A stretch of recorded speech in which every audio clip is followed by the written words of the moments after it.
पहले तो राष्ट्रपति, उपराष्ट्रपति और मोदी के सांसदों ने सुप्रीम कोर्ट को धमकाया और अब जब धमकी से काम नहीं चला तो उपराष्ट्रपति धनखड़ ने सीजीआई के फैसले के खिलाफ लेटर जारी करके हद पार कर दी है। आपको बता दें कि मोदी काल में वो हो गया जो कि भारत के इतिहास में कभी नहीं हुआ। एक तरफ धनखड़ ने लेटर जारी किया, दूसरी तरफ सुप्रीम कोर्ट का फैसला पलट गया है। वो फैसला पलट गया है जिसको लेकर सुप्रीम कोर्ट ने सख्त आदेश पारित किए थे।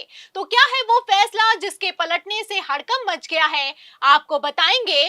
क्यों भड़के सीजीआई गवई और धनखड़ को हद याद दिलाई है, उस पर भी आएंगे और साथ ही साथ कपिल सिब्बल ने धज्जियां उड़ाई है, वो बयान भी सुनाएंगे। लेकिन खबर में सबसे पहले बिग ब्रेकिंग देखिए कि कैसे संसद वर्सेस सुप्रीम कोर्ट ने पूरे खेल को एक्सपोज कर दिया है। खबर आप देखिए लाइव मिनट की। देखिए इसमें लिखा हुआ है कि वीएचपी सम्मेलन में गए जज पर कार्रवाई की थी तैयारी, तभी सुप्रीम कोर्ट को राज्यसभा ने बता दिया दायरा। तो जैसा कि आप जानते हैं कि जब सुप्रीम कोर्ट ने ऐतिहासिक फैसला सुनाकर राष्ट्रपति और राज्यपाल की टाइम लिमिट को निर्धारित किया और वक्फ कानून पर अंतरिम रोक लगाई, तभी से मोदी सरकार बौखला रही है। और इतना बौखला रही है कि सुप्रीम कोर्ट को खुलेआम धमकी दी जा रही है।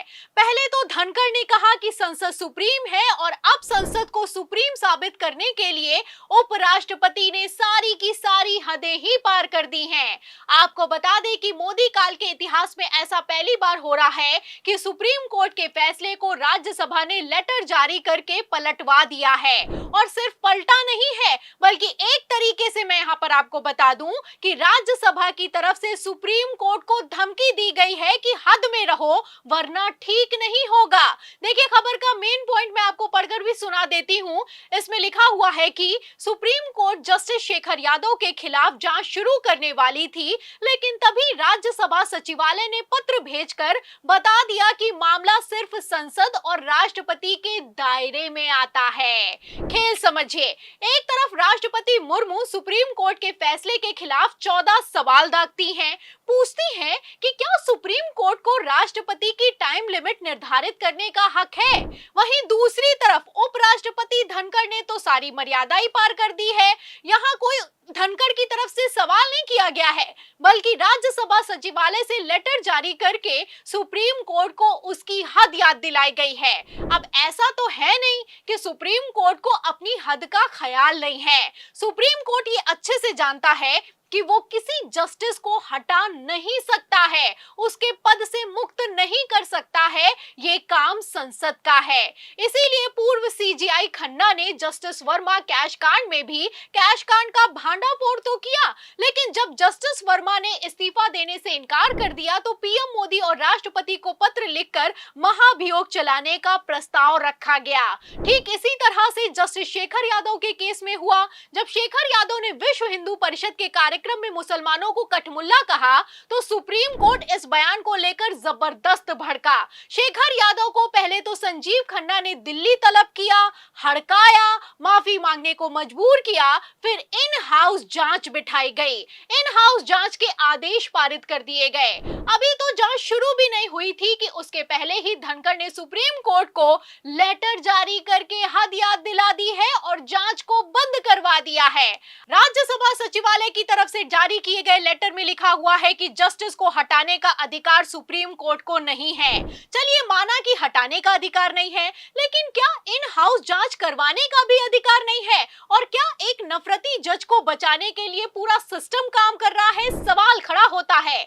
आपको बता दें कि यही सवाल खड़े करते हुए वरिष्ठ वकील कपिल सिब्बल ने धनखड़ के लेटर की धज्जियां उड़ा दी हैं। क्या सरकार को ऐसी और क्या चेयरमैन साहब को ऐसी चिट्ठी चीफ जस्टिस ऑफ इंडिया को लिखी जानी चाहिए?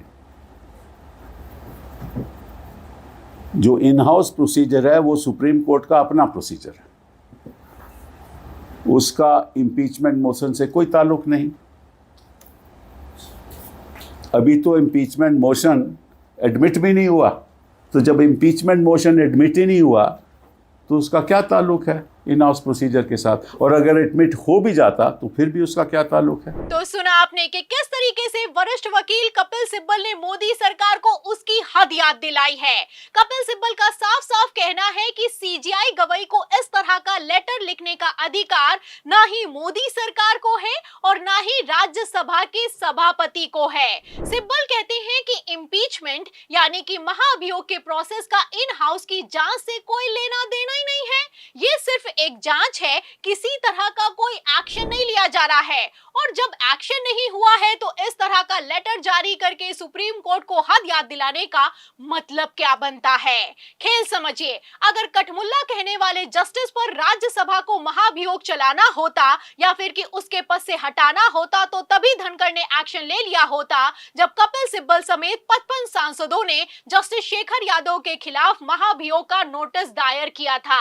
आपको बता दें कि सिब्बल को नोटिस दायर किए हुए अब 6 महीने बीत चुके हैं, लेकिन किसी तरह का कोई एक्शन धनखड़ की तरफ से लिया नहीं गया है। उल्टा आप देख सकते हैं कि किस तरीके से राज्यसभा सचिवालय से लेटर जारी करके सुप्रीम कोर्ट की जांच तक को बंद करवा दिया गया है। एक तरफ उपराष्ट्रपति धनखड़ कहते हैं कि अदालतें राष्ट्रपति को आदेश नहीं दे सकती, वहीं उपराष्ट्रपति क्या सुप्रीम कोर्ट को आदेश दे सकते हैं? सवाल खड़ा होता है। एक तरफ धनखड़ सुप्रीम कोर्ट को हद याद दिला रहे हैं, दूसरी तरफ सीजीआई गवाही ने पहले कह दिया था कि हमको अपनी हद का पूरा ख्याल है। आपको खबर नहीं याद है तो मैं खबर भी दिखा देती हूँ। खबर आप देखिए एनडीटीवी की, देखिए इसमें लिखा हुआ है कि हम पर आरोप है कि हम संसद के कामकाज में हस्तक्षेप करते हैं, जस्टिस बीआर गवई। आपको बता दें कि जब वक्फ कानून पर अंतरिम रोक लगी तो धनखड़ ने बयान दिया कि न्यायपालिका सुपर संसद की तरह काम कर रही है। आपको बता दें कि जब धनखड़ की तरफ से ये बयान निकलकर सामने आया तो बीआर गवई भरे कोर्टरूम में भड़क गए।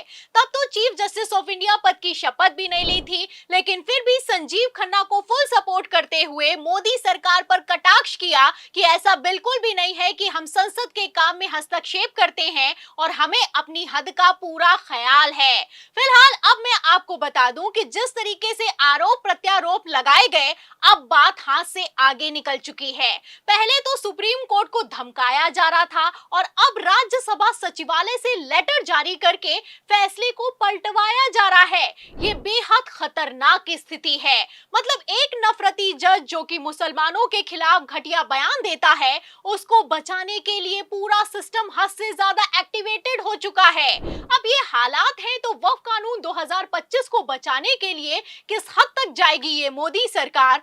आपको क्या लगता है? इस सवाल के जवाब में आपकी क्या राय है? क्या सीजीआई गवाही दबाव में आएंगे या फिर कि वक्फ कानून को कैंसिल करके एक नया इतिहास बनाएंगे? जो भी आप सोचते हैं हमें कमेंट बॉक्स में जरूर लिखें। वीडियो को ज्यादा से ज्यादा शेयर करें, हमारे चैनल को लाइक करें, सब्सक्राइब करें, ज्वाइन करें। फिर मिलते हैं अगली खबर के साथ, तब तक के लिए धन्यवाद।